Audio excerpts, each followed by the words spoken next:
While fishing off the coast of Florida, my son Brandon shoved me overboard and watched me splash into the freezing Atlantic. He didn't scream for help or throw a rope. He just looked down from the deck of my own yacht and said, "Say hello to the sharks for me, Dad." He turned the boat around and sped away, leaving me to die 15 miles from shore. He thought he was inheriting my shipping empire that afternoon. He thought I was gone forever.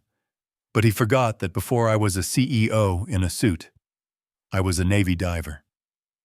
3 days later, while he was toasting to my memory with his wife, I was sitting in his living room chair in the dark. I waited for the lights to flick on. I waited to see the color drain from his face.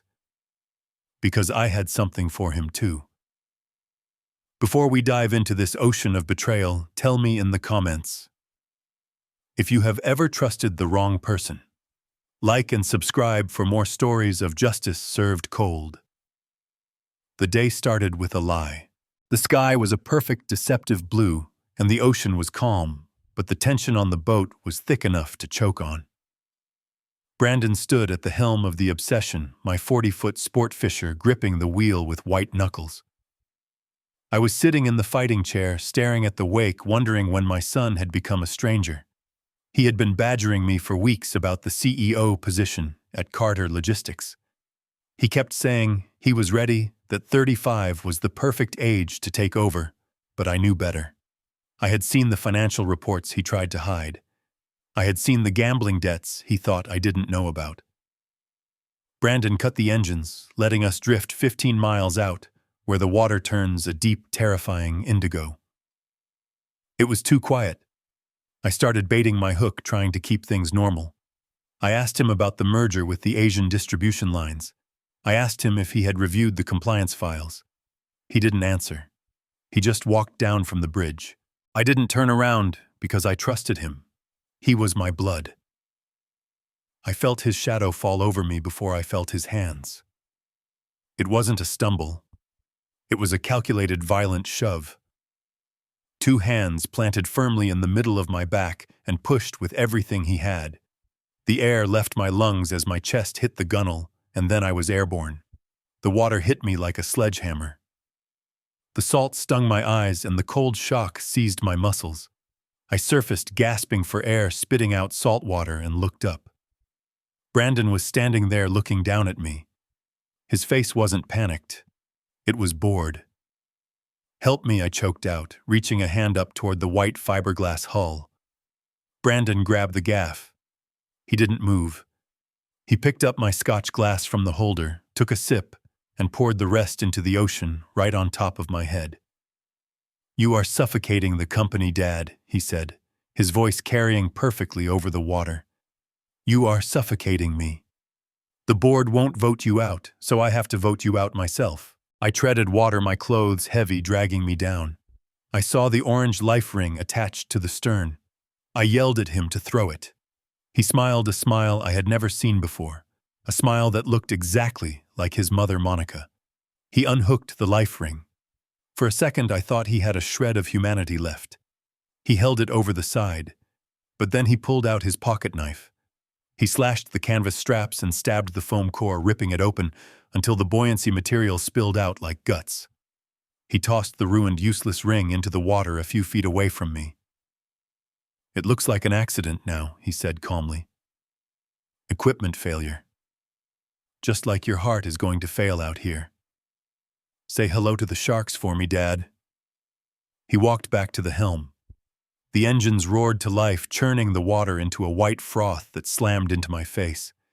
I watched the transom of the boat get smaller and smaller until it was just a white speck on the horizon, and then it was gone. I was alone. The silence of the ocean is the loudest thing you will ever hear. It screams at you that you are nothing. But panic is a luxury for the dying, and I wasn't dead yet. I kicked off my shoes. I stripped off my heavy pants, leaving only my undershirt and boxers. The water was 68 degrees, cold enough to kill you in a few hours if you didn't keep moving. I brought my left wrist up to my face. My Rolex Submariner was ticking away. It wasn't just a piece of jewelry, it was a tool. I checked the bezel. It was 4 in the afternoon. Sunset would be in 3 hours. I needed to assess my situation with the cold logic of the soldier I used to be, not the father I had failed to be. I remembered the boat's console. Before we left the marina, Brandon had been fiddling with the electronics for 20 minutes. He told me he was updating the charts. I realized now with a sick feeling in my gut that he hadn't been updating anything. He had disabled the GPS transponder. He had turned off the automatic identification system. That meant no one knew where the boat was. No one knew where I was. There would be no digital trail. This wasn't a crime of passion, it was a corporate liquidation, and I was the asset being liquidated. The realization hit me harder than the cold water. My son didn't just want me dead, he wanted me erased. He needed the $10 million life insurance policy to cover the holes he had dug in the company accounts. He needed the real estate portfolio to pay off the bookies in Vegas. I was just an obstacle standing between him and a fortune he hadn't earned. I floated on my back, trying to conserve energy. The sky began to turn a bruised purple as the sun dipped lower. The water changed from blue to black. That is when the real fear sets in. You can't see what is beneath you, but you can feel it. The ocean is a food chain, and I was no longer at the top of it. Something brushed against my leg. It was rough like sandpaper. My heart hammered against my ribs like a trapped bird. I didn't splash. Splashing attracts predators. I pulled my limbs in tight, making myself small. I waited. A fin broke the surface 10 yards away, slicing through the water with terrifying silence. It was a bull shark, aggressive and unpredictable. It circled me, curious, testing the waters. I thought about praying. But then I thought about Brandon's face as he poured that scotch on me. I thought about Monica waiting for him at the dock, probably already picking out a black dress for the funeral. Rage is a powerful fuel. It burns hotter than hope. I decided right then that I wasn't going to feed the fish. I was going to feed my son to the legal system. I scanned the horizon, looking for anything floating. The ocean is full of trash, and for once I prayed for pollution. About 50 yards away, I saw something bobbing in the swell. It looked like a blue plastic chemical drum, likely washed off a cargo ship. I started to swim.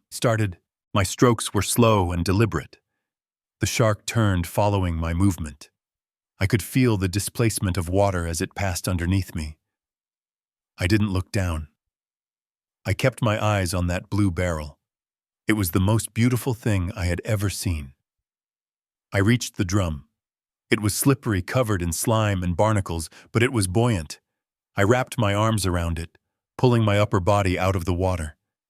The barnacles cut into my chest, bleeding through my wet shirt, but the pain was good. It meant I was still alive. The blood might attract more sharks, but getting my torso out of the water would slow the hypothermia. Night fell like a heavy curtain. The stars came out indifferent and cold. I tied myself to the handle of the drum using my belt so if I passed out I wouldn't drift away and drown. I shivered uncontrollably, my teeth chattering so hard I thought they would crack. I started to hallucinate.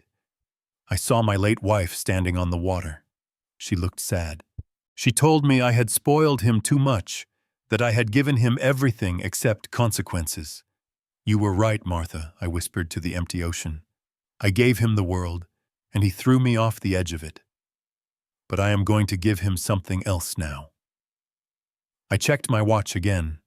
It had been 6 hours since the push. If my calculations were right, the Gulf Stream current would push me north. There was a shipping lane about 4 miles east. If I could stay awake, if I could survive the sharks and the cold until morning, I might have a chance. I didn't think about the pain. I planned my return. I mentally drafted the emails I would send to the forensic accountants. I visualized the look on Leonard, my lawyer's face, when I told him to freeze the trust funds. I rehearsed the conversation I would have with the police. Brandon thought he had committed the perfect crime. He thought the ocean keeps its secrets. But he forgot that I spent 20 years building a logistics empire on this ocean. I know its currents. I know its temper. And I know that eventually the tide always turns. Sometime around midnight, a bright light cut through the darkness. It wasn't the moon. It was a searchlight sweeping the water in a rhythmic arc. It was too low to be a cargo ship. It was a fishing trawler. I tried to yell, but my throat was raw from the salt. No sound came out. I tried to wave, but my arms were frozen stiff. The light swept past me, moving away. Despair is colder than the Atlantic. I watched the light fade, and I knew this was my only chance. I fumbled with the clasp of my watch. The Rolex had a heavy steel band. I stripped it off my wrist. I waited for the light to swing back. It was a long shot, a 1 in a million chance. As the beam swept near me, I held the watch up, angling the sapphire crystal face to catch the beam. The light passed. Then it stopped. It swung back. The reflection had caught the captain's eye. The trawler turned its engine pitch, changing from a hum to a growl. It was coming toward me. As the hull loomed over me, I saw the name painted on the side in peeling letters. The Santa Maria. A net was thrown. Rough hands grabbed my shoulders. I was hauled onto a deck that smelled of diesel and fish guts. I couldn't stand. I collapsed onto the wet wood, coughing up seawater. A face leaned over me, weather-beaten, lined with salt and sun.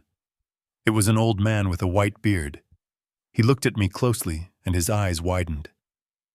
"Mr. Carter?" he asked in a thick Italian accent. "Is that you?" I recognized him. It was Captain Russo. 10 years ago, the bank tried to seize his boat. I had quietly paid off his mortgage because he supplied the best crab to my favorite restaurant. He had never known who his benefactor was until today. "Don't call the Coast Guard," I rasped, grabbing his jacket with my freezing hand. "My son thinks I am dead. I need to stay dead. Just for a little while." Russo looked at my bruised face, then at the empty darkness of the ocean, where I had come from. He understood. He nodded slowly and wrapped a wool blanket around me. "You are a ghost then, Mr. Carter," he whispered, "and ghosts are dangerous business." I closed my eyes as the warmth of the engine room seeped into my bones. The game had changed. Brandon was playing for money. I was playing for blood. And as the trawler turned toward the coast, I knew one thing for certain. The shark wasn't in the water anymore. It was on the boat, heading home. The vibration of the engine was the first thing I felt. It was a deep, rhythmic thrumming that shook the floorboards beneath me. It wasn't the smooth, silent purr of my million-dollar yacht. It was the rough, coughing growl of a working boat. I opened my eyes. The ceiling was low and stained with grease. The air smelled of diesel fumes, stale coffee, and old brine. To me, it smelled like life. I tried to sit up, but my body screamed. Every muscle was locked tight from the cold. My skin felt like it was 2 sizes too small for my frame. I was lying on a narrow bunk wrapped in 3 scratchy wool blankets. A shadow moved across the cabin. A metal mug was pressed into my shaking hands. "Drink this," the old man said. "It is bad coffee, but it is hot." I took a sip. The heat burned my cracked lips and seared my throat, but I forced it down. The caffeine hit my system like a jump starter. I looked up at the man who had pulled me from the abyss. In the harsh light of the cabin bulb, Captain Russo looked even older than I remembered. His face was a map of deep wrinkles carved by decades of squinting at the sun.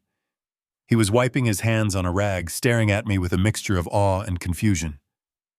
"I know you," he said quietly, leaning against the bulkhead. "You probably don't remember me, Mr. Carter.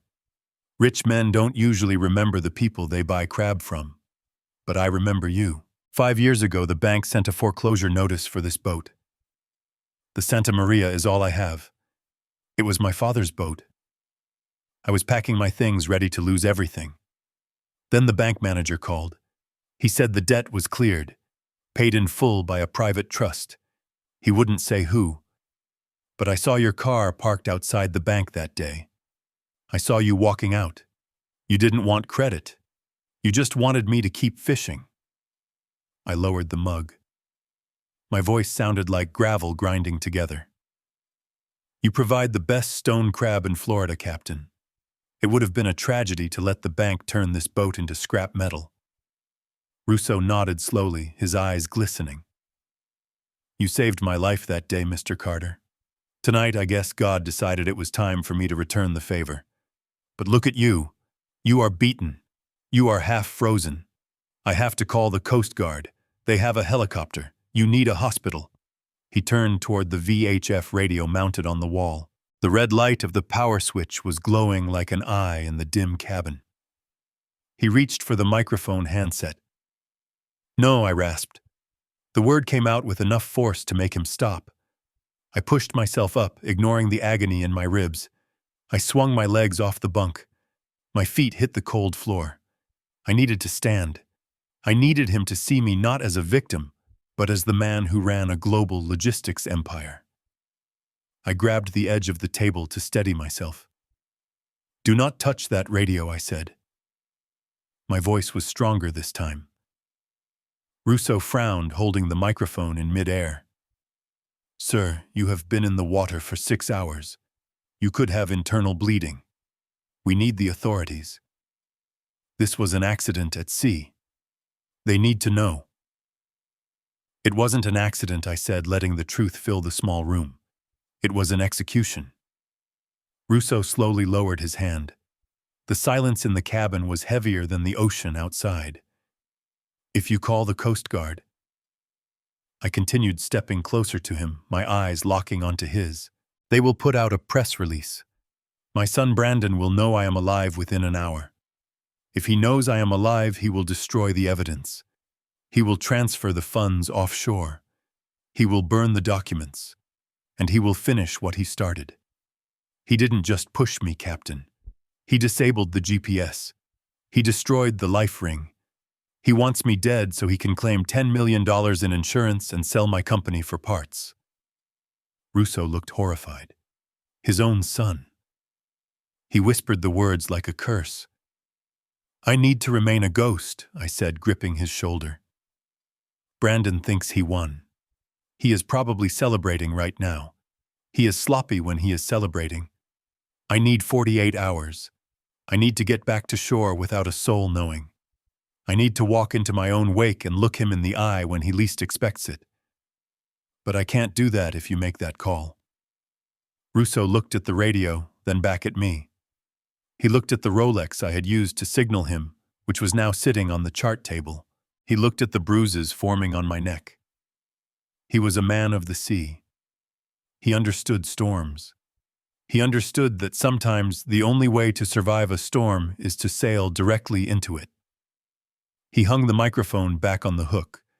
The click sounded like a gunshot. He walked over to the stove and poured himself a cup of coffee. He took a long sip, watching me over the rim of the mug. "My son is a good man," Russo said, his voice low. "He works 2 jobs to support his kids. If he ever raised a hand against me, I would not call the police either. I would handle it myself." He reached into a drawer and pulled out a faded blue work shirt and a pair of canvas trousers. "These belong to my brother," he said, tossing them to me. "They will smell like fish, but they are dry. If you are not Douglas Carter, the billionaire lost at sea, then you need to look like a deckhand. We dock in Port Everglades in 2 hours. You stay below deck. When we land, you go." I caught the clothes. They were rough and worn, but they felt like armor. "Thank you, Captain," I said.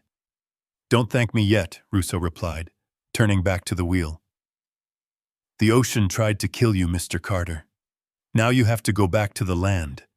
And from what you tell me, the sharks on the land are much hungrier than the ones in the water.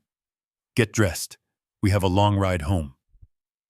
The salt spray had dried into a stiff crust on my skin by the time Captain Russo steered the Santa Maria into a secluded slip at the far end of Port Everglades. It was a berth used for offloading chum and bait far away from the gleaming white hulls of the luxury yachts, where my son was likely pouring himself another drink. Russo handed me a disposable cell phone he kept for emergencies. It was a cheap piece of plastic, but right now it was my only lifeline to the world I had been exiled from. I walked to the end of the pier, where the shadows were deepest. My hands shook slightly as I dialed a number I had memorized 30 years ago. It rang 4 times. I knew exactly what was happening on the other end. Leonard Gold was sitting in his mahogany-paneled study, probably nursing a cognac and reading a case file. He never slept. He was the only lawyer in Florida who scared me, and he was the only friend I had left. Gold and Associates. A gruff voice answered. It wasn't his secretary. Leonard always answered his private line himself after midnight. Leonard, I said. My voice was raspy, broken by the seawater I had swallowed. Do not hang up, and do not say my name. There was a silence on the line so profound I could hear the hum of the static. Then I heard the distinct click of a heavy crystal glass being set down on a coaster. I just watched the Coast Guard report on the news, Leonard said. His voice was devoid of emotion, which was how I knew he was terrified. They say the search is ongoing, but the water temperature suggests survival is unlikely. They say Douglas Carter fell overboard due to rough seas. They are wrong, I said, leaning against the damp wood of a piling. The seas were calm, Leonard, and I didn't fall. I was pushed. I heard the sharp intake of breath on the other end, then the sound of a lighter flicking. Leonard was lighting a cigar. He always smoked when he was thinking about war. Brandon, he asked. It wasn't really a question. I closed my eyes. Hearing his name spoken aloud made the betrayal real again. He turned the boat around Leonard. He watched me drown. He did it for the CEO title. He couldn't wait another 5 years. No, Leonard said sharply. The smoke in his voice was replaced by the cold steel of a prosecutor. He didn't do it for the title Douglas. He did it for the money. Fast liquid cash. I frowned at the dark water. What are you talking about? I pay him a salary of $400,000 a year. He has a trust fund. He has nothing. Leonard interrupted. I didn't want to tell you this until I had the full dossier, but I hired a private investigator 2 weeks ago. I noticed some irregularities in the subsidiary accounts. Brandon isn't just gambling Douglas. He is hemorrhaging money. He is into the Eastern European syndicates for $2 million. They gave him a deadline. Next Tuesday. The air left my lungs. Tuesday. The timeline clicked into place like the tumblers of a safe. That was why he was so desperate. That was why he needed the insurance payout immediately. He wasn't killing me for power. He was killing me to save his own skin from loan sharks. He had traded my life for his debt. So that is the play, I whispered. He needs the $10 million life insurance policy. And he needs to liquidate the real estate assets. He needs a death certificate, Leonard said. Or at least a presumption of death. If you walk into the police station right now, Douglas, he goes to jail for attempted murder. But the money trail is messy. He might have hidden assets we don't know about. He might post bail. I don't want him in jail, I said, feeling a cold resolve settle in my gut. Not yet. Jail is too safe. Jail is 3 meals a day and a lawyer. I want him to feel what I felt in that water. I want him to think he is safe, and then I want to pull him under. What are you proposing? Leonard asked. I am dead, Leonard. For the next 48 hours, I am a ghost. I want you to go to him. Play the grieving executor. Help him. Help him, Leonard repeated incredulously. Yes. Facilitate the transfer. Draft an emergency power of attorney. Give him access to the accounts he wants. But bury a clause in the fine print. A clause that triggers a forensic audit of all personal debts upon the sale of any company asset. Let him think he has won. Let him sign his own confession. Leonard laughed a low, dry sound. That is entrapment, Douglas.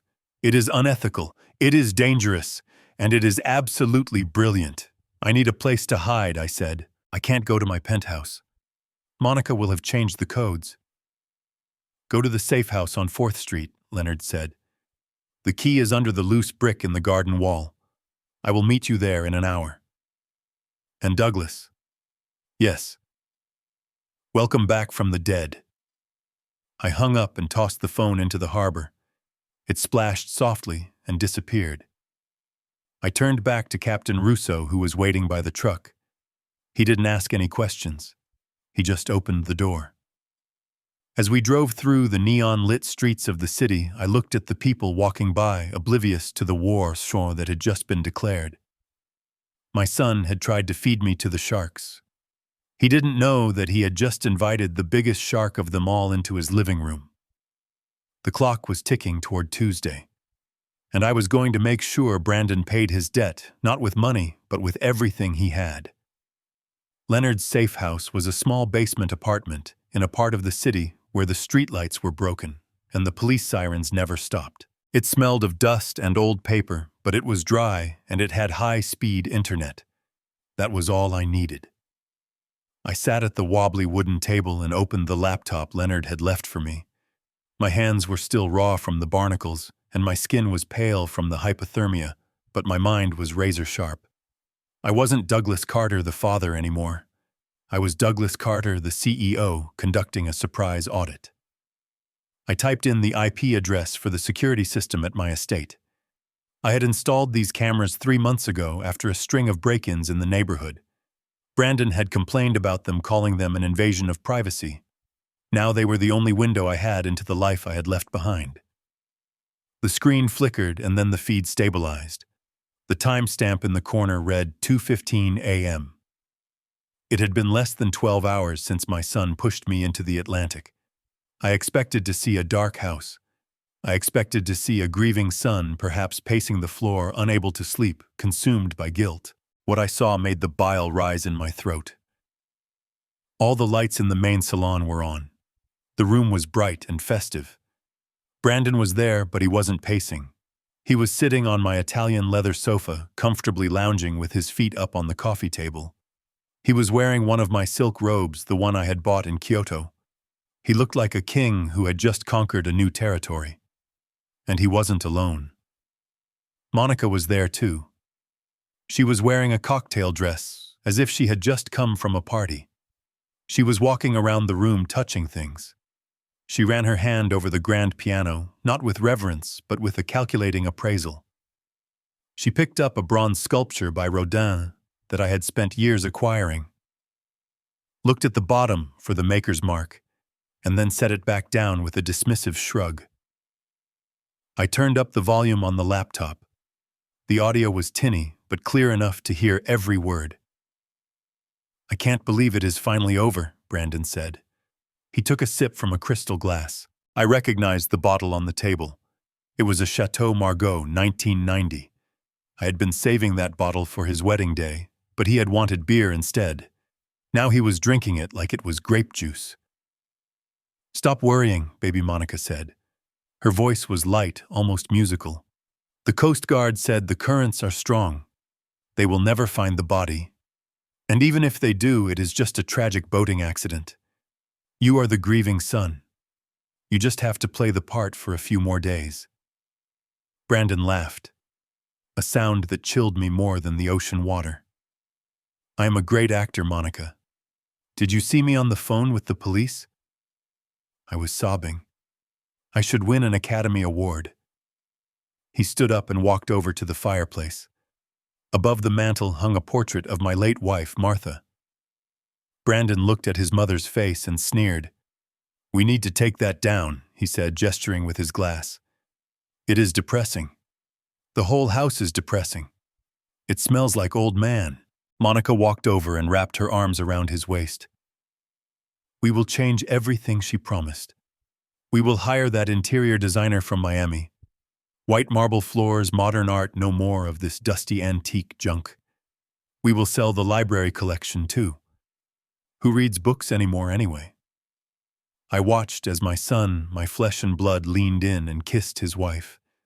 They were planning the destruction of my legacy while my body was supposedly drifting at the bottom of the sea.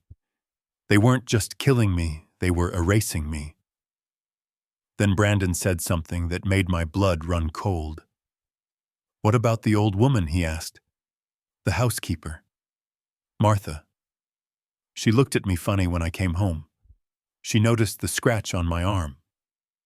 Monica pulled away and took the wine glass from his hand, taking a long sip. "Don't worry about the help," she said dismissively. "We will fire her tomorrow. We will say we caught her stealing. Who are they going to believe? The grieving billionaire heir or a 70-year-old maid with arthritis? We will kick her out on the street." I gripped the edge of the table so hard my knuckles turned white. Martha had practically raised Brandon. She had nursed him when he had chickenpox. She had cooked his favorite meals for 30 years, and now they were going to discard her like trash just to cover their tracks. Brandon sat back down looking at the wine bottle. $10 million, he whispered. Plus the real estate. Plus the company. I can pay off the Russians by Tuesday and still have enough to buy that Ferrari. You deserve it, Monica purred, sitting on his lap.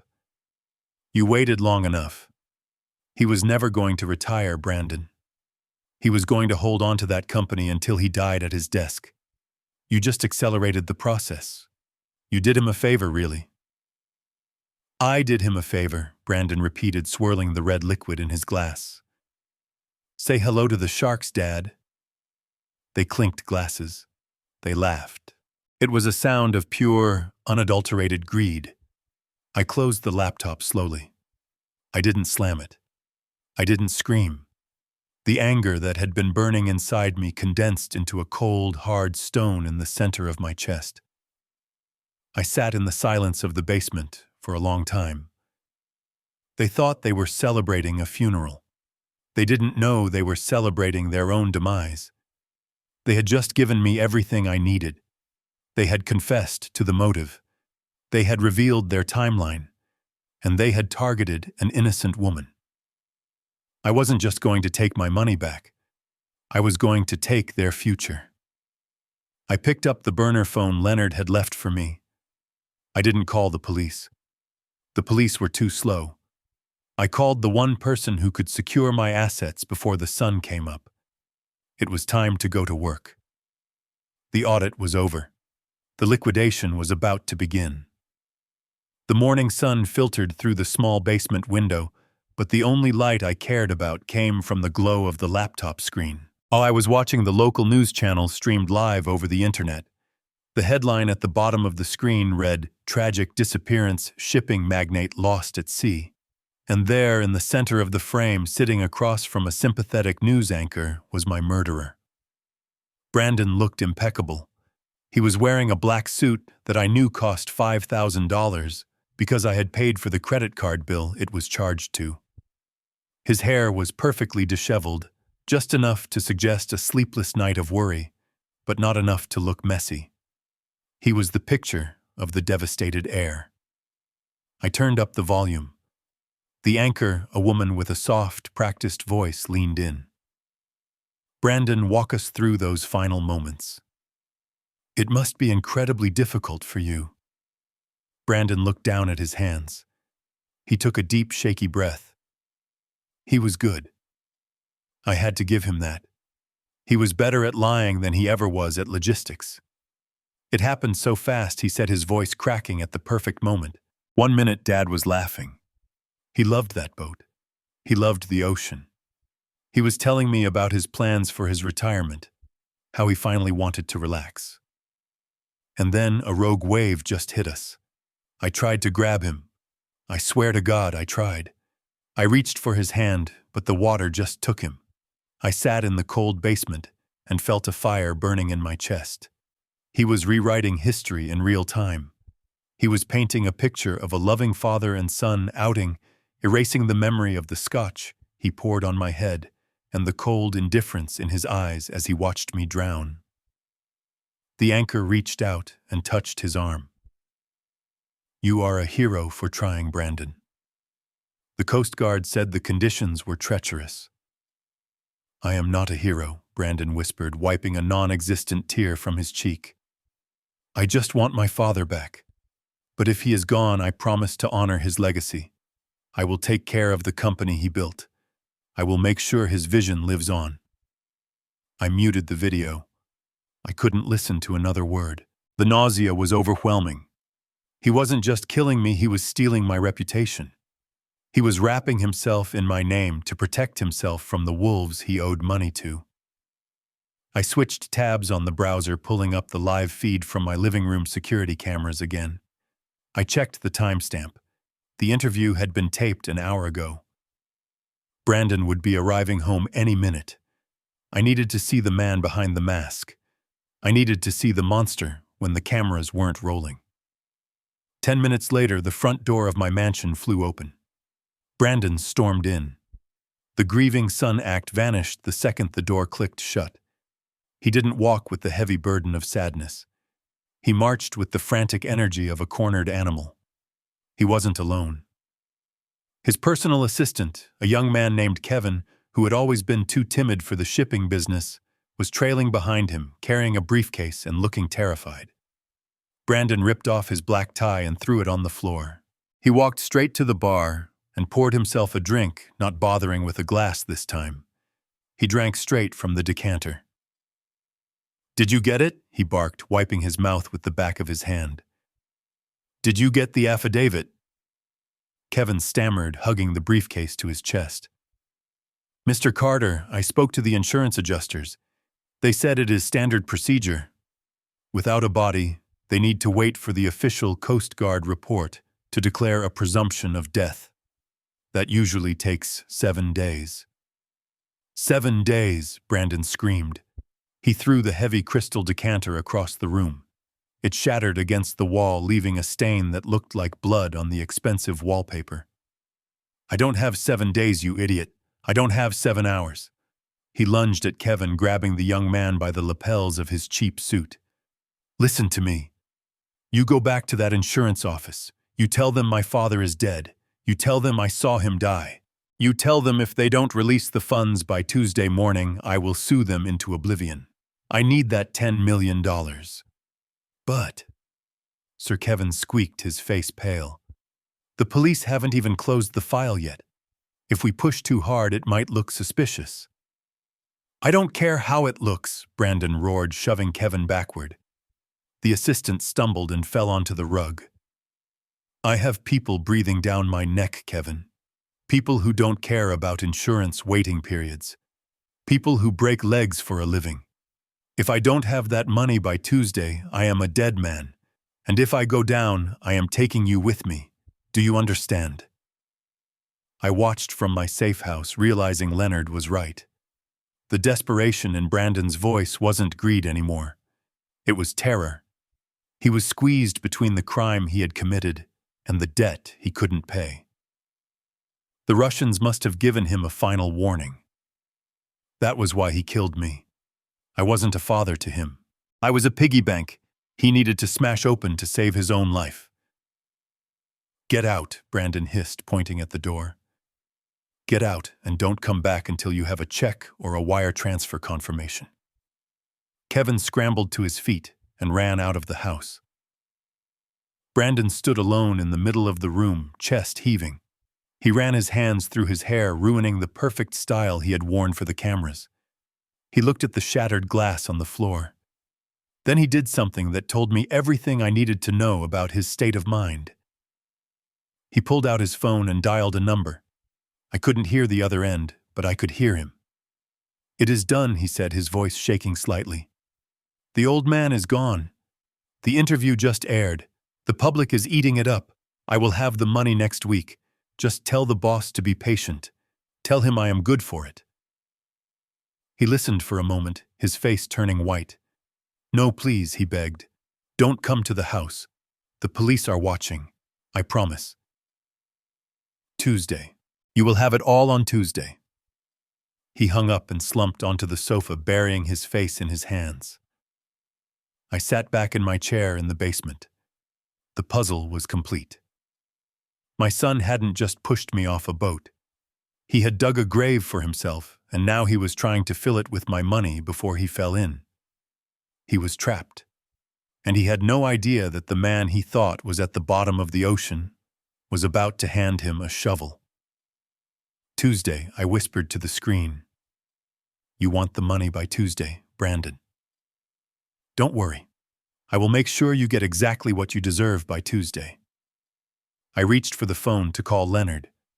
It was time to tighten the noose. The grieving son had played his part perfectly. Now it was time for the ghost to make his entrance. I sat in the basement of the safe house watching the grainy black and white feed from the camera mounted in the utility hallway.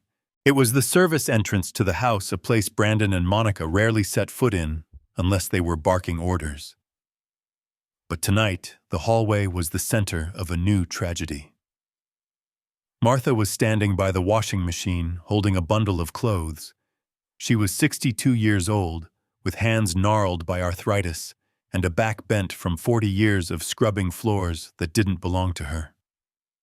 She had been with me since Brandon was in diapers. She wasn't just staff, she was the keeper of the house's secrets. And right now she was holding the most dangerous secret of all. It was the white linen shirt Brandon had worn on the boat. He must have tossed it in the hamper in his haste to play the grieving son, forgetting that Martha washed the laundry every night before bed. She held the shirt up to the light. On the right cuff there was a dark, stiff stain. To a stranger it might have looked like wine or rust. But Martha was a fisherman's daughter before she was a maid. She knew what dried blood mixed with salt water looked like. I saw her stiffen. I saw her bring the cuff to her nose. The scent of copper and the sea would be faint, but undeniable. She dropped the shirt into the basket as if it had burned her. She turned to leave the laundry room, her face pale and set with a terrifying realization. But she wasn't fast enough. The door swung open, and Brandon stepped in. He was holding a glass of whiskey, his tie undone, his eyes bloodshot from stress and alcohol. He stopped when he saw her. He saw the open hamper. He saw the white shirt sitting on top of the pile with the stain clearly visible. "What are you doing?" Brandon snapped, his voice slurring slightly. "I told you not to touch my things tonight." Martha didn't back down. This was the woman who had put Band-Aids on his knees when he fell off his bike. She looked him dead in the eye. "That is blood, Brandon," she said. Her voice was trembling but clear enough for the microphone to pick up. "That is blood on your cuff, and it smells like the ocean." Brandon lunged forward, grabbing the shirt and shoving it behind his back. "It is wine," he lied badly. "I spilled a glass of Merlot on the boat." "You didn't drink wine on the boat," Martha said, taking a step toward him. "Your father only kept scotch on the obsession, and wine doesn't crust like that. That is blood. Where is your father, Brandon? What really happened out there?" For a second, I saw true fear in my son's eyes. He looked like a child caught standing over a broken vase. But then the fear turned into something ugly. It turned into the cornered aggression of a predator. "Shut up, old woman," he hissed. "You don't know what you are talking about. You are senile." "I know Douglas didn't fall," Martha insisted. "He was a Navy diver. He could swim 5 miles in a storm. If there is blood on your shirt, it is because you put it there. I am calling the police." She reached for the wall phone. Brandon moved to stop her, but he was slow and clumsy from the drink. However, Monica was not. She appeared in the doorway like a viper striking from the grass. She didn't look at the shirt. She didn't look at Brandon. She looked straight at Martha, and I saw a plan form in her eyes instantly. She reached into her pocket. I saw the glint of diamonds. It was her engagement ring, the 3-carat solitaire I had paid for. She slipped the ring into the pocket of Martha's apron, which was hanging on the hook by the door. It was a movement so smooth and practiced, it made me wonder how many times she had done something like this before. "What is going on here?" Monica asked, stepping into the room, her voice dripping with fake concern. Why are you shouting at our housekeeper, Brandon? She is accusing me, Brandon sputtered, pointing a shaking finger at Martha. She says I hurt Dad. She is crazy, Monica. Monica sighed, shaking her head theatrically. Oh, Martha, I was afraid of this. I told Brandon I noticed you acting strangely lately, forgetting things, getting aggressive, and now these delusions. It is the dementia, isn't it? I am not demented, Martha said, standing tall. I am telling the truth. Monica walked over to the apron hanging on the hook. She picked it up, pretending to inspect it. We have been so patient with you, Martha, even when things started going missing. Nothing has gone missing, Martha said, confused. Really, Monica said. Her hand dipped into the pocket and pulled out the ring. Then what is this doing in your apron? Martha gasped. I never took that. I have never stolen a penny in 20 years. Brandon's eyes widened. He realized what his wife was doing. A cruel grin spread across his face. The fear was gone, replaced by arrogant triumph. He snatched the ring from Monica's hand. My wife's engagement ring, he shouted. You stole it. You were planning to sneak out with it tonight, weren't you? That is why you are making up these crazy stories about blood. You are trying to distract us from your thievery. No, Martha cried, tears welling in her eyes. Mr. Carter would never believe this. He knows I am honest. Mr. Carter is dead, Brandon roared, getting right in her face. I am the master of this house now, and I don't employ thieves. Get your things, Monica said coldly. You have 5 minutes. But I have nowhere to go, Martha sobbed. It is 2 a.m. My apartment lease doesn't start until next month. I have lived here for 20 years. Not anymore, Brandon said. He grabbed her arm, dragging her out of the laundry room. I watched helplessly on the screen as he pulled her through the kitchen and into the foyer. She was stumbling, crying, begging him to listen. He opened the heavy oak front door. The night air was dark and menacing. You are lucky I don't call the police and have you thrown in a cell, Brandon spat. Consider this mercy. If I ever see you near this property again, if I ever hear you telling anyone your crazy stories about blood or boats, I will press charges so fast you will die in prison. He shoved her. My loyal Martha, the woman who had ironed my shirts and made my coffee and kept my secrets, stumbled down the front steps. She fell onto the gravel driveway, scraping her hands. Her purse was thrown after her, landing in the dirt. Get out, Brandon screamed, slamming the door. I watched Martha pick herself up. She stood there for a moment, looking at the closed door of the house she had dedicated her life to. She looked small and broken under the harsh security lights. She wiped her eyes, picked up her purse, and began the long walk down the driveway toward the main road. In the basement, I stood up. My chair fell over with a crash. I wasn't cold anymore. I was burning. I picked up the burner phone. I didn't care about the risk. I dialed the number for the private taxi service I used for VIP clients. Pick up a woman at the gate of the Carter estate, I ordered, my voice shaking with rage. Take her to the Marriott downtown. Book a suite for a month. Put it on the corporate account. And tell her a friend sent it. I hung up before the dispatcher could ask questions. Brandon and Monica had made a fatal mistake. They thought Martha was just a servant. They thought she was weak. They didn't understand that by throwing her out, they had just given me my strongest witness. And they didn't know that every tear she shed was another zero I was adding to the bill they would pay on Tuesday. You want to play dirty, son? I whispered to the blank screen. Fine. You just took the gloves off. Now watch me take your head off. The basement air was stale, but I couldn't feel it. My entire world had narrowed down to the glowing rectangle of the laptop screen. I thought I had reached the limit of my hatred when they threw Martha out onto the street. I thought I had seen the bottom of their cruelty. But I was wrong. The bottom didn't exist. They were digging a hole straight to hell, and they were dragging everything I loved down with them. On the screen, the camera in the main hallway showed a heartbreaking sight. It was Buster, my 12-year-old golden retriever. He was pacing by the front door, his tail low, his ears drooping. He was waiting for me. He didn't understand why his master hadn't come home. He didn't understand why the house smelled of strangers and betrayal. He just wanted to hear my car in the driveway. Monica walked into the frame. She was holding a cell phone against her shoulder and dragging a large black trash bag. She stopped when she saw Buster. She didn't pet him. She didn't offer him a kind word. She looked at him with the same disgust she had shown my housekeeper. "He is still here," she complained into the phone. "Yes, the old rug with legs. He smells terrible. He is shedding all over the marble.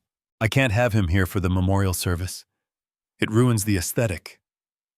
I leaned closer to the screen, my heart hammering. Buster wagged his tail tentatively, hoping for a scrap of affection. Monica kicked him. It wasn't a hard kick, but it was dismissive, a nudge with her sharp heel to get him out of her way. Buster yelped softly and retreated to the corner. Brandon entered the hallway carrying a box of files.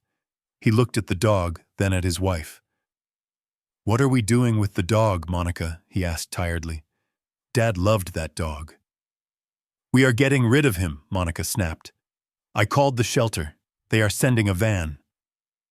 "The shelter," Brandon said, pausing. "The one on 5th Street. That is a high-kill shelter, Monica. Buster is old. If nobody adopts him in 3 days, they will put him down." "So let them put him down," she said, indifferent. "He is depressed anyway. Look at him. He is just taking up space. Unless you want to walk him. Unless you want to clean up his hair. Do you want to do that, Brandon?" Brandon looked at this dog. I prayed. For the first time in 20 years, I prayed to a God I wasn't sure I believed in. I prayed for my son to have 1 ounce of spine. I prayed for him to say no. To say, "This is my father's best friend." To say, "We keep the dog." Brandon looked at Buster. Buster looked back, his brown eyes full of trust. "Fine," Brandon said, turning away. "Just make sure they come through the back. I don't want the neighbors to see." I let out a sound that was half sob, half growl. They were sentencing my only loyal companion to death because he didn't match the furniture. But they weren't finished. "Come on," Monica said, gesturing up the stairs. "The van won't be here for an hour. We need to clear out the master suite. I need that closet space for my collection." I switched the camera feed to the master bedroom. This was a room Brandon hadn't stepped foot in since his mother died 10 years ago. It was a sanctuary. Her perfume bottles were still on the vanity. Her favorite books were still on the nightstand. I had kept it exactly as she left it, a museum of the love of my life. Monica threw the doors open. She marched into the walk-in closet, pulling empty trash bags from her pocket. She didn't sort. She didn't check pockets. She just started grabbing armfuls of clothes.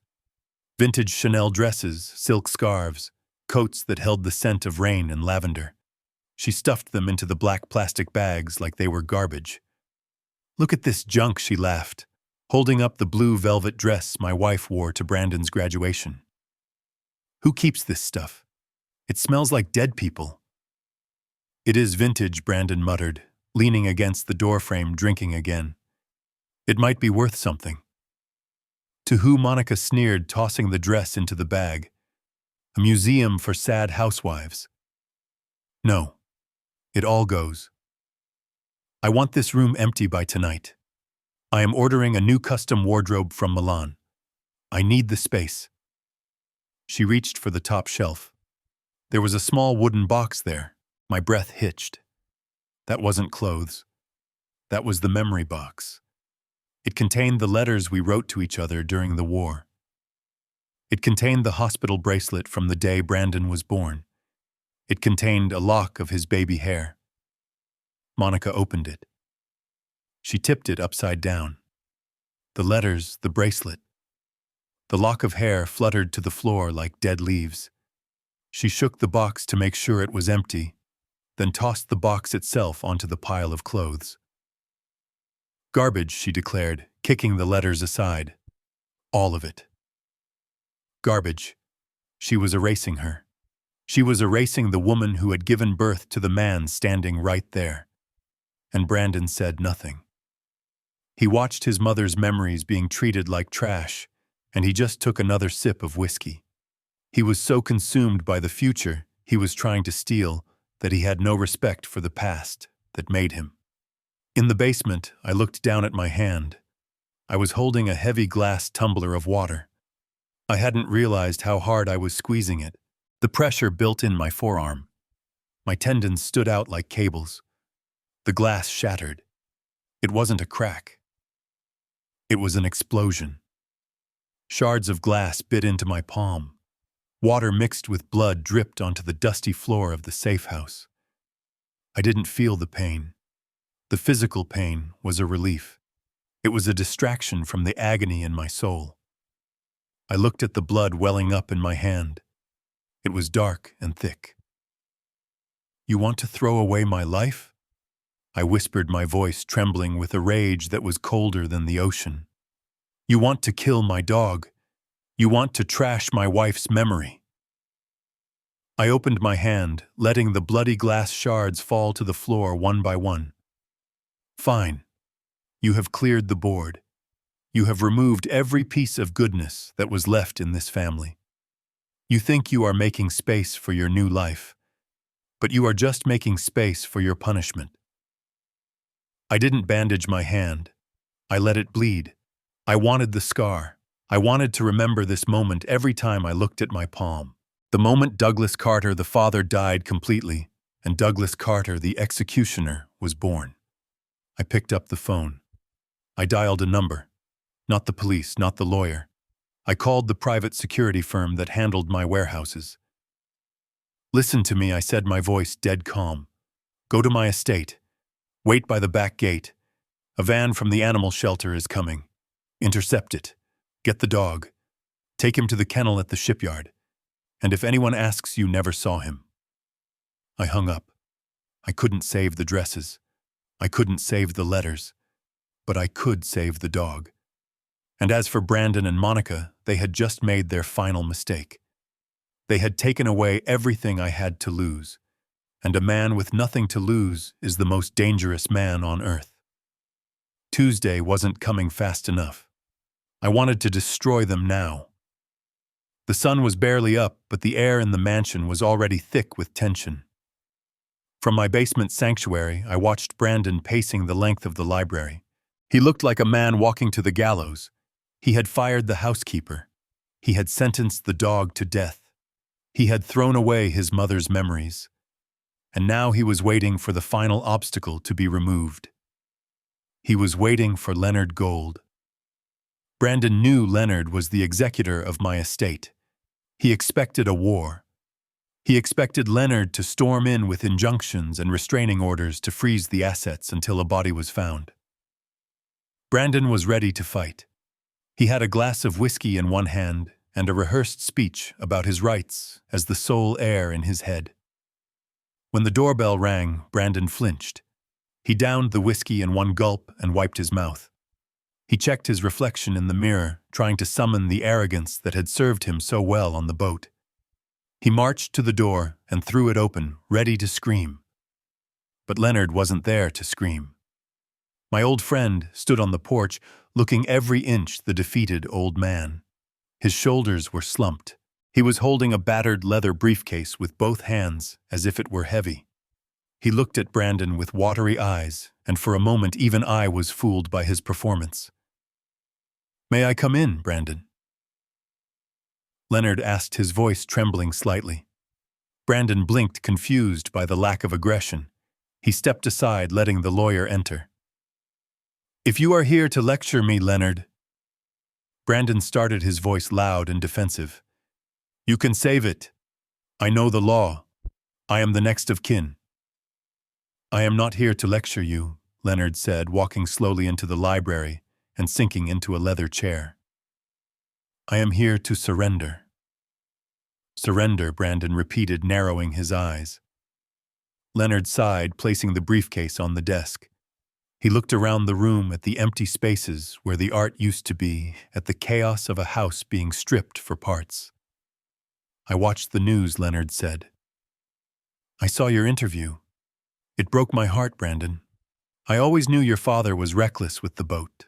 I told him the ocean would claim him one day. Brandon relaxed his posture slightly. The enemy wasn't attacking.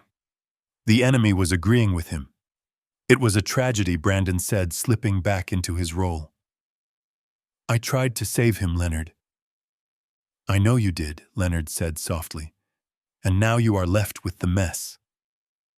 I know about the liquidity problems, Brandon. The room went deadly silent.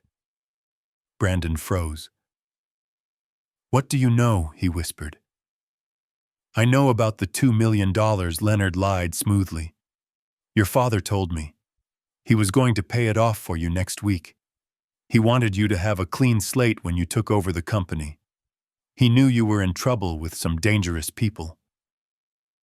I watched Brandon's face crumble. The lie was perfect.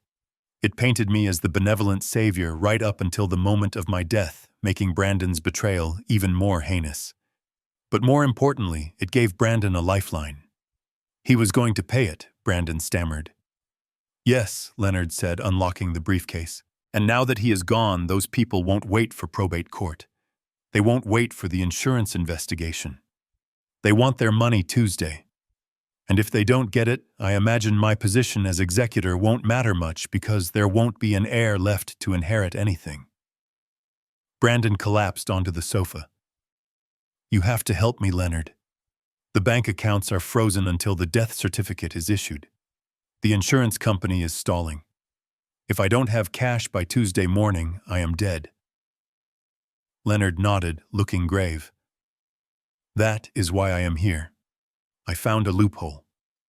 He pulled a thick document from the briefcase. It was bound in blue legal paper. It looked official and intimidating. This is an emergency power of attorney, Leonard explained, sliding it across the desk. It grants your father's law firm temporary custody of the estate's liquid assets. If you sign this, we can bypass the insurance waiting period. We can authorize the immediate sale of the beachfront property and the liquidation of the bond portfolio. We can have the cash in your hand by Monday night. Brandon stared at the document like it was a holy relic. You can do that. It is irregular, Leonard warned, and it requires you to give me absolute trust. But it is the only way to beat the clock. Brandon didn't hesitate. He didn't ask about the fees. He didn't ask about the tax implications. He reached for his Mont Blanc pen, his hand shaking with eagerness. Where do I sign? He asked. Page 4, Leonard said, flipping the pages. And page 12, and initial here. I leaned closer to my laptop screen. My heart was pounding. This was the moment. This was the trap. Brandon was signing his name furiously. He was so focused on the money he didn't read the text. He didn't read paragraph 14, subsection B. If he had read it, he would have seen the words forensic audit of personal liabilities. By signing that document, Brandon wasn't just authorizing the sale of the house. He was legally mandating that Leonard Gold conduct a full investigation into where the money was going. He was giving Leonard permission to trace every cent, to track the wire transfers to the Cayman Islands, to identify the loan sharks, and to prove that the debt existed before my death. He was signing a confession that he had a $2 million motive for murder, and he didn't even glance at it. There, Leonard said, pulling the document back as soon as the last signature was dry. It is done. I will initiate the transfers immediately. Brandon slumped back in his chair, letting out a long breath. Thank you, Leonard. You don't know what this means. You saved my life. I am just doing what your father would have wanted, Leonard said, standing up and closing the briefcase. He always wanted you to get what you deserve. The double meaning flew right over Brandon's head. He stood up and offered his hand. Leonard took it.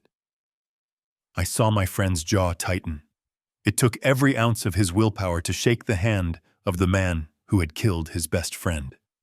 I will see you at the memorial service, Leonard said, walking to the door. Try to get some rest, Brandon. You have a big week ahead of you. I watched Leonard walk out to his car. Brandon locked the door behind him and let out a whoop of joy. He ran to the bar and poured another drink, raising a toast to the empty room. I did it, he shouted to the walls. I beat you, Dad. I won. I sat in the dark basement and smiled. He thought he had just signed a check. In reality, he had just signed his own arrest warrant. The fox had entered the henhouse and the wolf was too stupid to notice he had just been outsmarted. Tuesday was going to be a bloodbath. And I couldn't wait. The ink on the emergency power of attorney was barely dry before Monica began the looting. I sat in the darkness of the safe house watching the feed from the living room camera. My coffee had gone cold hours ago, but I didn't care. I was running a business operation now, and the business was vengeance. My phone sat on the table next to the laptop. I had just sent a text message to a man named Mr. Henderson. He wasn't a real buyer. He was a high-end fixer I had used for hostile takeovers in the 90s. I had instructed him to make an offer on my beloved beach house. An offer that was insultingly low. An offer that only a desperate person would accept. In the living room, Brandon was pacing again. The temporary relief of signing the papers with Leonard had worn off. Now the reality of the logistics was setting in. He held his phone like a grenade waiting for it to explode. It rang. Brandon jumped. He looked at the caller ID and then at Monica. It is the broker, he said, his voice tight.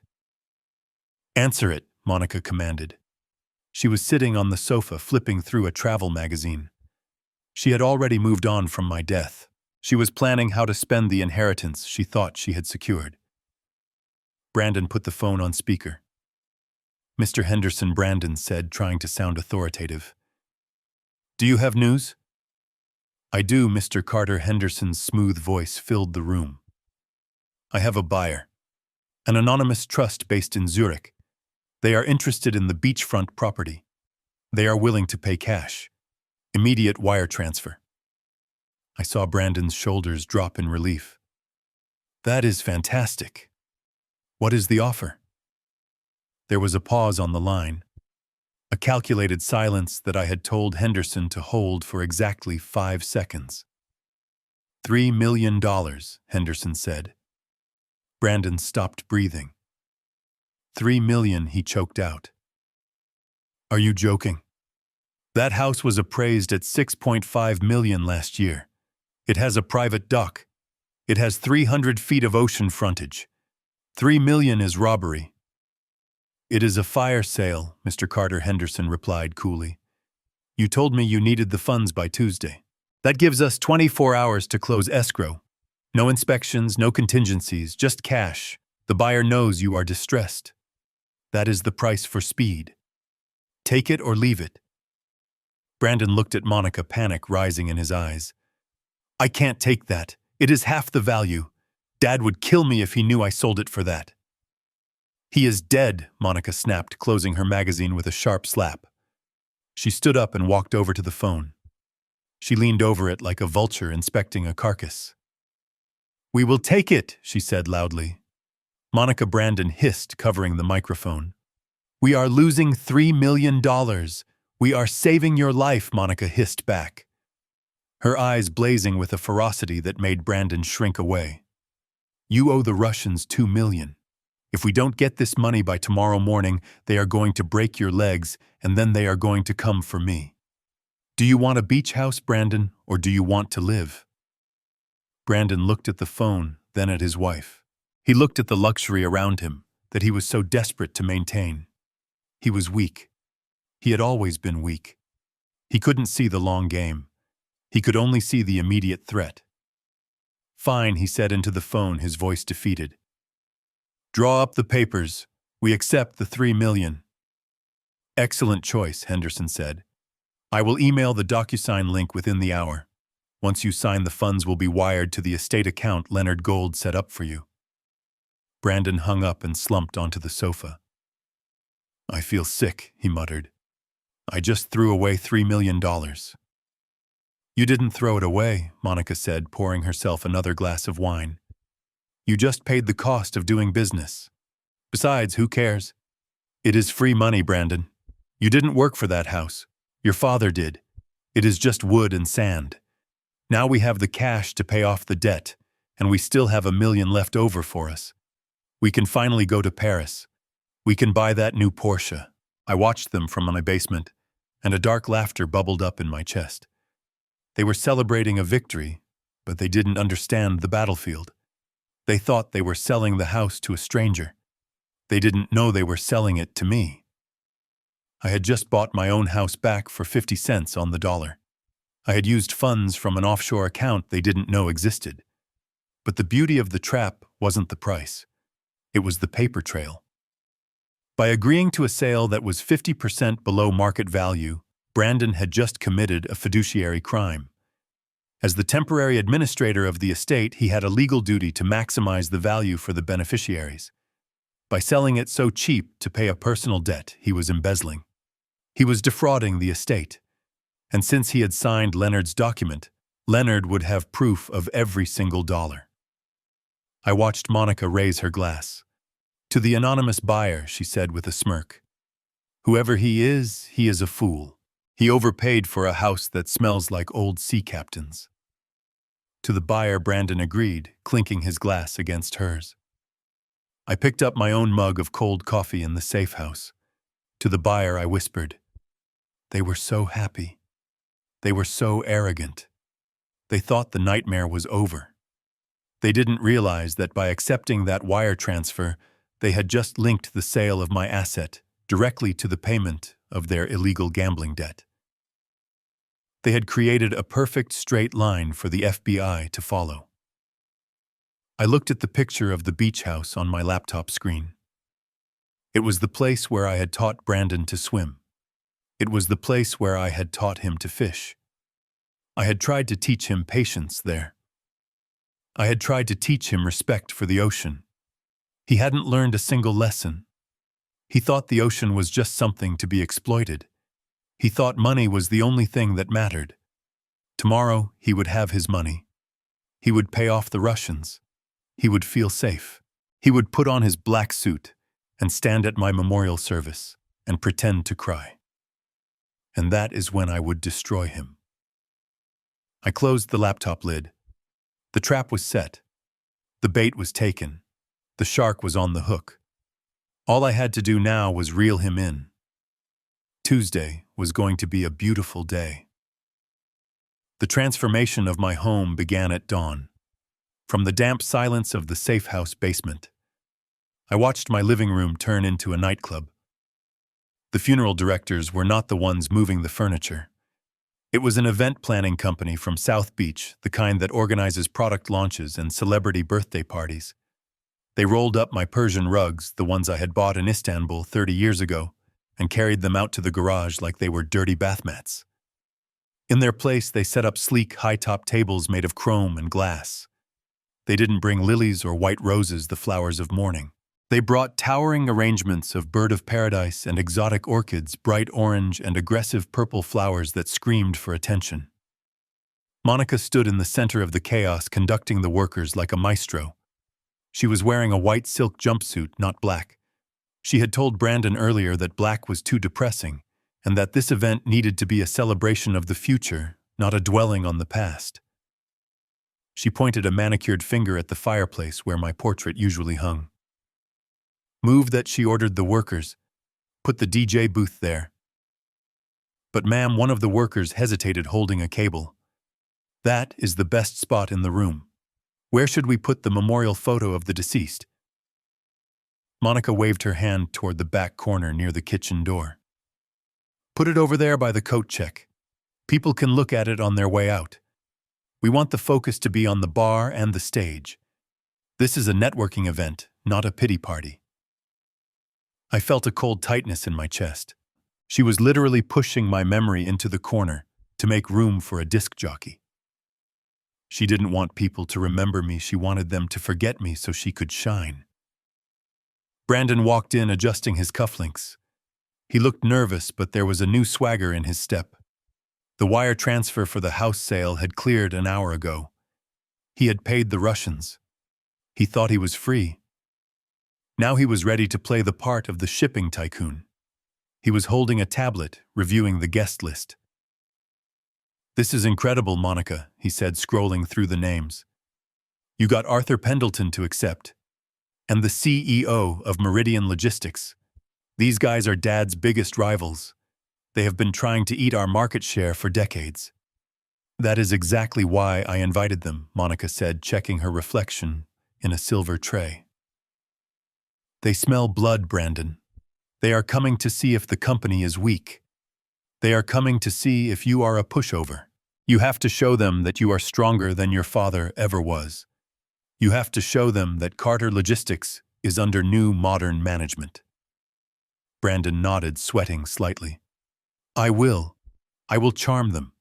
I will tell them we are open to partnerships." Dad was always so stubborn about remaining independent. He hated Pendleton. He called him a snake.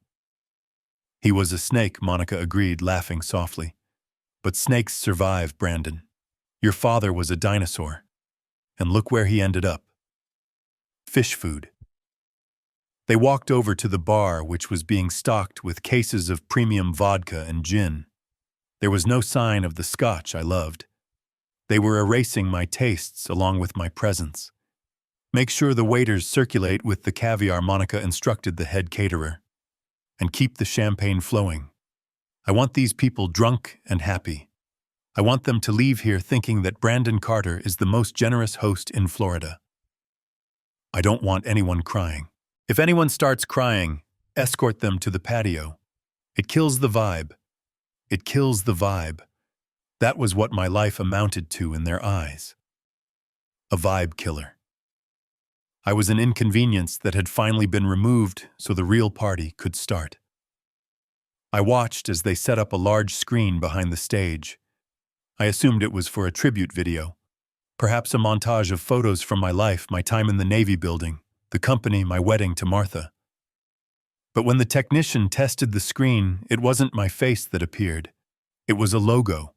It was a new logo. Bold, angular letters that read, "Carter and Son Global." Brandon looked up at it and beamed. "It looks amazing," he said. "We launched the rebrand tonight," Monica said, wrapping her arm around his waist. "Right after your speech. You will announce the new direction of the company. You will announce that we are selling the old fleet and investing in tech. The stock price will jump 10 points by tomorrow morning." They were using my memorial service to launch a marketing campaign. They were using my death as a PR stunt. The level of disrespect was so profound, it went beyond anger. It entered a realm of icy clarity. They truly believed I was gone. They truly believed there were no consequences for their actions. Brandon poured himself a tester glass of champagne. "To the new era," he said, raising the glass to the giant logo. "To us," Monica corrected, clinking her glass against his. "And to the stupid old man who didn't know when to quit." I sat in the dark basement and touched the enter key on my laptop. I wasn't launching a missile. I was preparing the file that I would play on that giant screen later tonight. I had spent the last 2 hours editing it. It wasn't a tribute video. It was a horror movie. And they were the stars. "Enjoy the champagne," I whispered to the screen. "Drink up, because it is the last expensive drink you will ever taste." The guests would be arriving in 3 hours. The sharks of the business world were coming to circle the carcass of my empire. But they didn't know that the carcass was still breathing. And they didn't know that the real predator wasn't the one in the suit. It was the one in the wheelchair waiting in the shadows. The stage was set. The lights were bright. And I was ready for my final act. The bass from the subwoofers vibrated through the floorboards of the house all the way down to the basement, where I sat in the dark. My living room didn't sound like a memorial service. It sounded like a nightclub in South Beach. I watched the feed on my laptop screen with a cold detachment. The room was bathed in blue and purple mood lighting. My antique furniture had been shoved into storage to make room for chrome high-top tables and a sleek white bar that ran the length of the wall. There were no pictures of me. There were no flowers of mourning. Instead, there were ice sculptures and trays of caviar being circulated by models hired to look like waitresses. The guests were a who is who of people I despised. Arthur Pendleton, the CEO of rival Meridian Shipping, was laughing near the shrimp tower. He had been trying to buy my company for pennies on the dollar for a decade.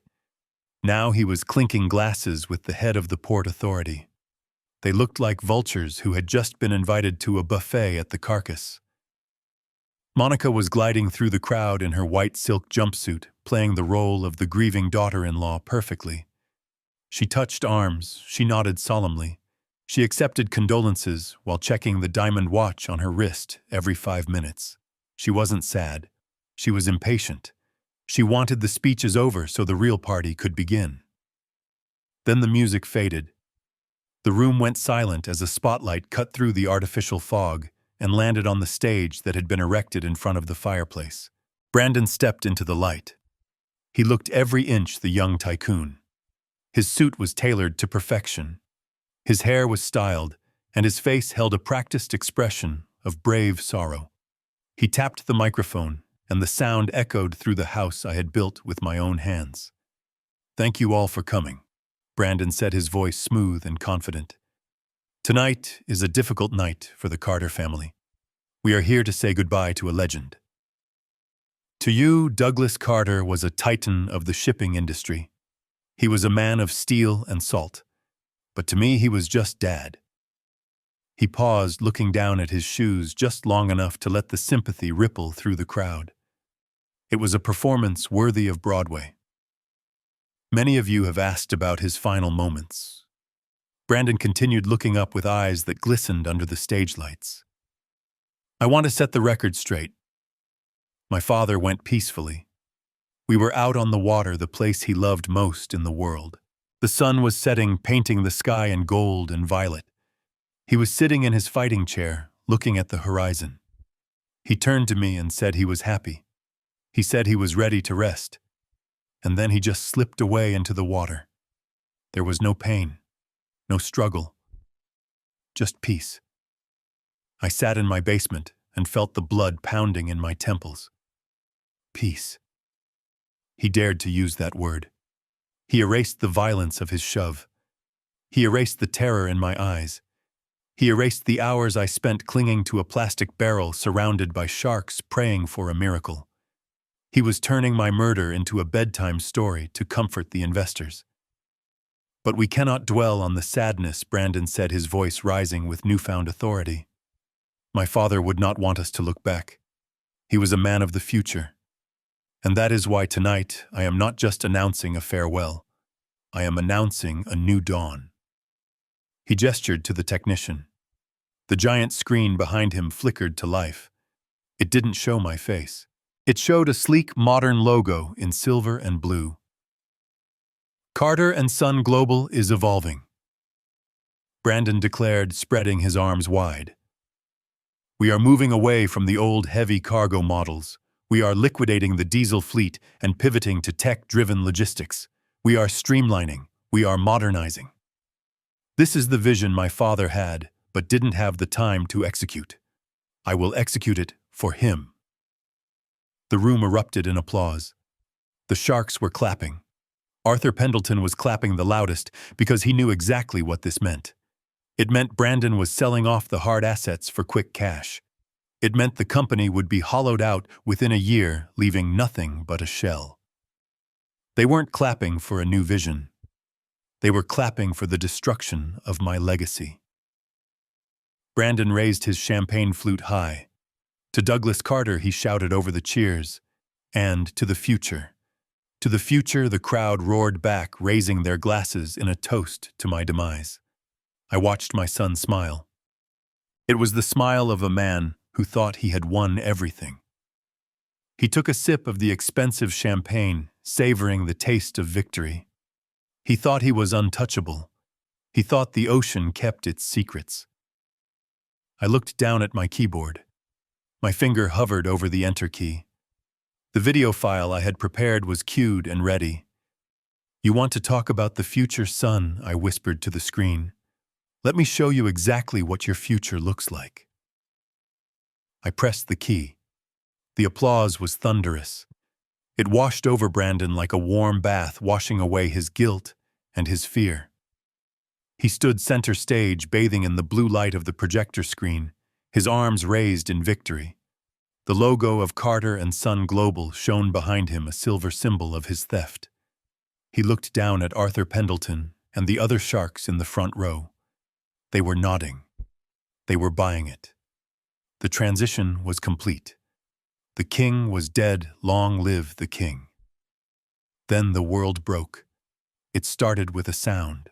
A high-pitched screech of audio feedback that tore through the expensive sound system like a knife. It was so loud that guests covered their ears. The crystal glasses on the high-top tables vibrated. The applause died, instantly replaced by confused murmurs. Brandon tapped the microphone, frowning. He looked at the technician in the corner. "Cut the feed," he mouthed. "Fix it." But the technician wasn't in control anymore. I was. The giant screen behind Brandon flickered. The sleek silver logo distorted, pixelating into a mess of static. The blue mood lighting that bathed the room in a cool underwater glow suddenly cut out. The house plunged into total darkness. A collective gasp went through the room. For 10 seconds, there was nothing but the sound of nervous breathing and the clinking of jewelry in the dark. The darkness was heavy. It was the same darkness I had felt in the hull of the fishing boat. Now I was bringing it to them. Then a single spotlight snapped on. It wasn't pointed at the stage. It wasn't pointed at Brandon. It was pointed at the double doors at the back of the room. The doors that led to the main foyer. The doors that Brandon had locked to keep the past out. Slowly, with a groan of heavy hinges that sounded like a tomb opening, the doors swung inward. The silence in the room was absolute. You could hear a pin drop. You could hear the ice melting in the untouched drinks. A figure emerged from the shadows. I was sitting in an old manual wheelchair. My face was still swollen from the salt water and the sun. My arm was in a sling. I wasn't wearing a suit. I was wearing the faded blue fisherman's shirt Captain Russo had given me. I looked like a shipwreck that had washed up in a ballroom. But I wasn't alone. Pushing my wheelchair was Captain Russo in his oil-stained jacket, his face grim and set like stone. And walking beside me, holding her head high, was Martha. The woman they had thrown out into the dirt 2 nights ago was back. She wasn't wearing her maid's uniform. She was wearing a dress I had bought for her, sending a clear message that she was no longer a servant, she was family. We moved forward. The wheels of my chair squeaked on the hardwood floor, cutting through the silence. The crowd parted. These titans of industry, these billionaires and socialites, stepped back in horror as if I were contagious. They looked at my bruised face and then they looked at the stage. I kept my eyes locked on one thing. My son. Brandon was frozen. The champagne glass slipped from his fingers. It hit the stage floor and shattered, sending shards of crystal and expensive wine flying everywhere. But he didn't look down. He couldn't look down. He was staring at me with eyes so wide they looked like they would burst. His skin had turned a sickly shade of gray. He opened his mouth to speak, but no sound came out. He looked like he was seeing a demon. Monica was standing next to him. She didn't drop her glass. She gripped it so hard it snapped in her hand, cutting her palm. Blood began to drip onto her white silk jumpsuit, blooming like a red flower on the pristine fabric. She shook her head slowly, mouthing the word "no" over and over again. I raised my hand. Captain Russo stopped the chair right in the center of the room. I was 10 feet away from the stage. I was lower than them physically, but in that moment I towered over them. I looked around the room. I made eye contact with Arthur Pendleton. I saw the realization hit him. He knew immediately that the deal was dead. He knew the shark was back in the water. Then I looked back at Brandon. He was trembling. His knees were actually shaking, knocking together visibly. "Dad," he whispered. The microphone picked it up, amplifying his terror for everyone to hear. "Dad, we thought," the Coast Guard said. He couldn't finish the sentence. He couldn't say the lie to my face. I didn't yell. I didn't scream. I didn't need to. I reached into the pocket of my rough canvas trousers and pulled out a remote control. I pressed a button. The spotlight on me widened, illuminating the wreckage of the party. The cheap flowers, the rented furniture, the terrified guests. I cleared my throat.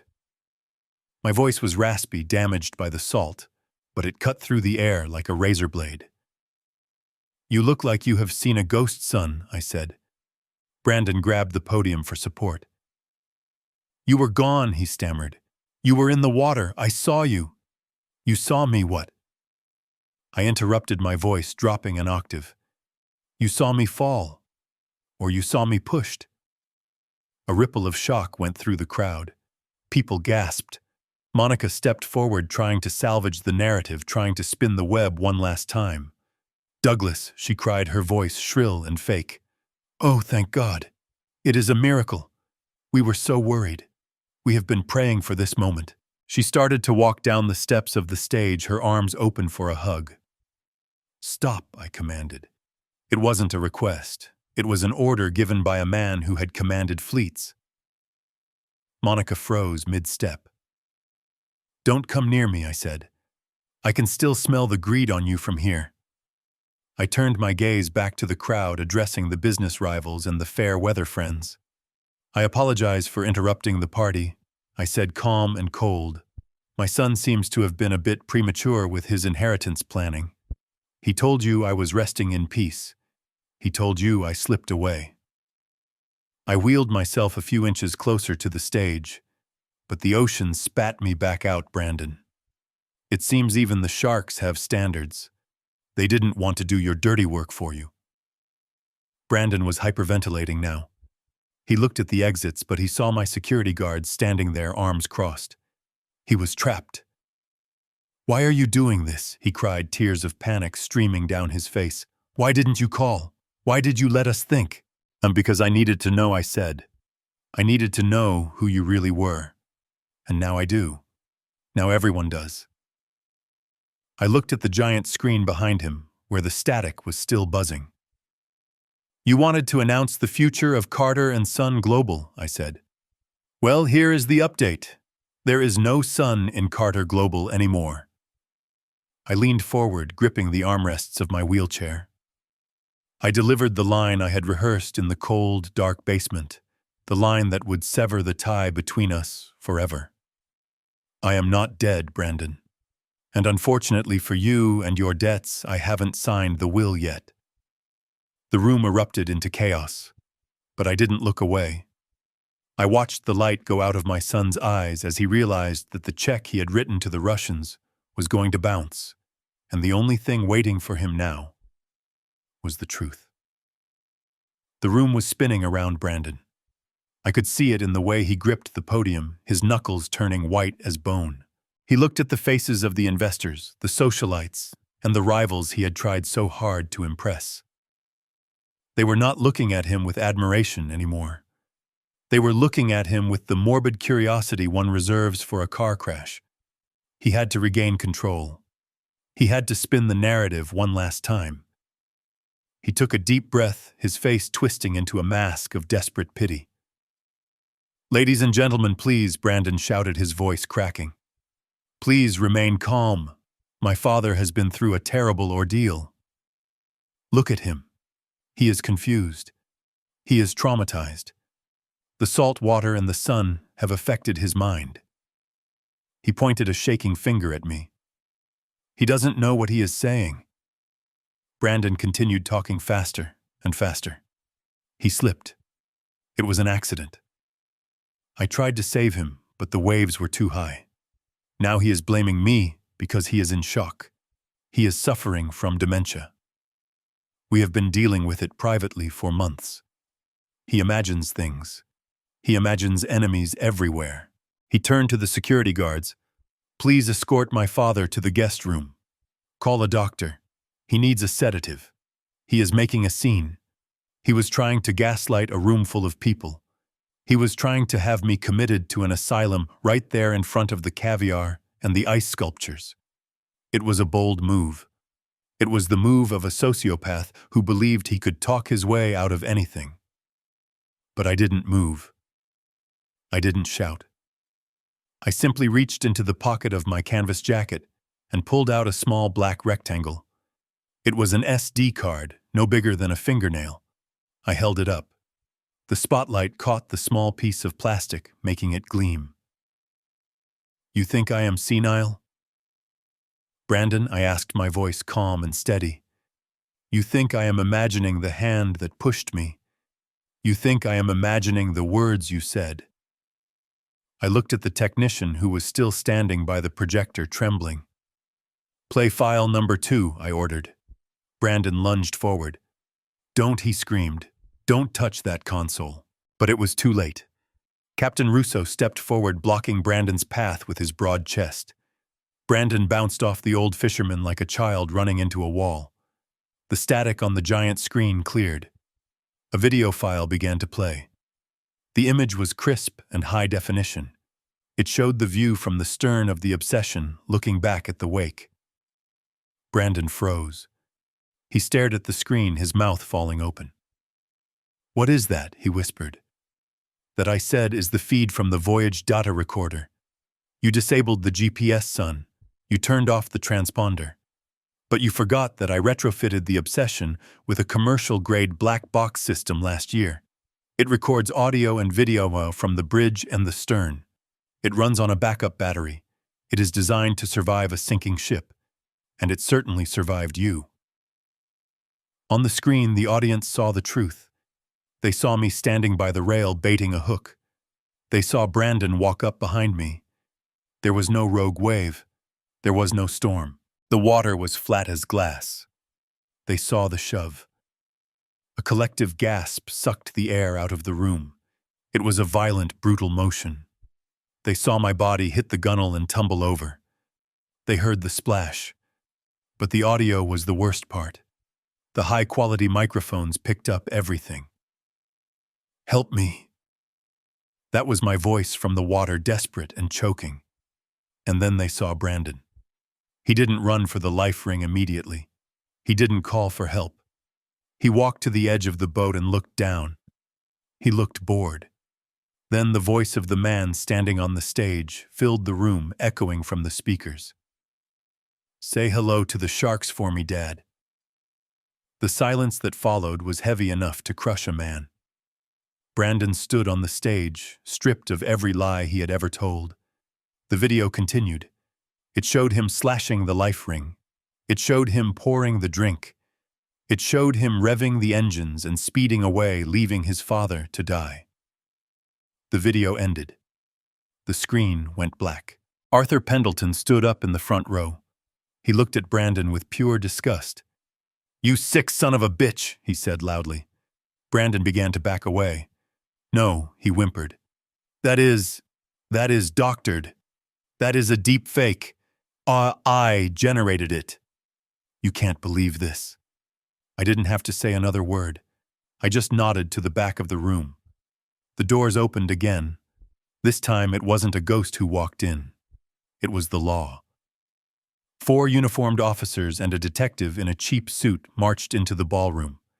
They didn't look like they were there for the party. They moved with the grim efficiency of justice.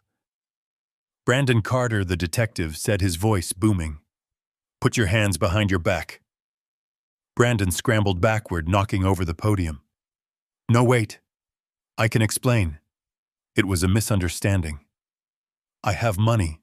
I can pay. He looked at Monica. Help me, he screamed. Tell them, Monica. Tell them we were together. But Monica was already backing away. She had wiped the blood from her hand onto her white jumpsuit. She looked at Brandon like he was a stranger. I didn't know she sobbed, turning to the nearest police officer. I had no idea. He told me it was an accident. I am a victim here, too. I watched my son realize that his partner in crime was cutting him loose to save herself. The betrayal he had inflicted on me was now being visited upon him. The officers grabbed him. They didn't treat him like a CEO. They treated him like a criminal. They slammed him against the wall right next to the new logo he had been so proud of. The sound of handcuffs ratcheting shut was the sweetest music I had ever heard. "You are under arrest for the attempted murder of Douglas Carter," the detective read, "and for insurance fraud. You have the right to remain silent." Brandon struggled, kicking and screaming. "Dad, please," he wailed, looking at me with wild eyes. "I am your son. You can't let them take me. I am your blood." I wheeled my chair forward until I was just a few feet away from him. I looked at the man who had left me to be eaten by sharks. "I don't have a son," I said quietly. "My son died the moment he pushed me off that boat. You are just a bad investment," I finally liquidated. The police dragged him out. He was still screaming, begging for a lawyer, begging for mercy. The guests watched him go, their champagne glasses forgotten.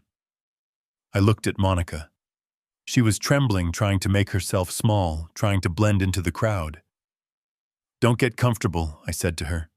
"Leonard is waiting in the kitchen with the forensic accountants. They found the wire transfers, Monica.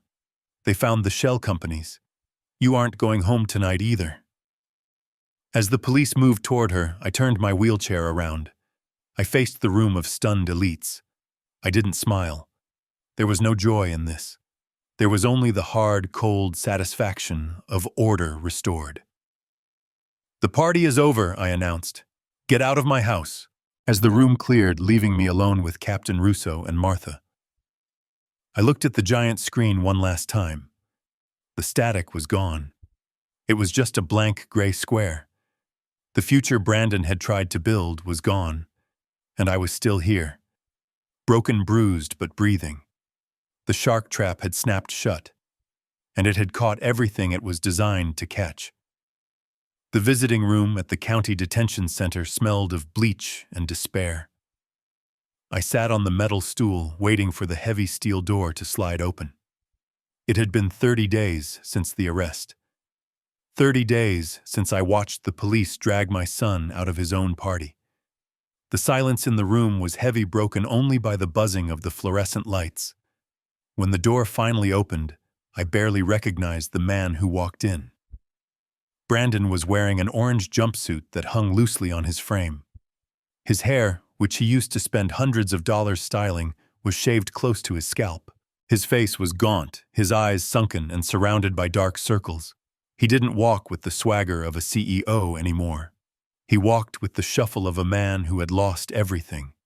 He sat down on the other side of the thick glass partition and picked up the phone receiver. His hands were shaking so bad he almost dropped it. "Dad," he whispered. His voice was cracked and dry. "You came. I knew you would come. You have to get me out of here.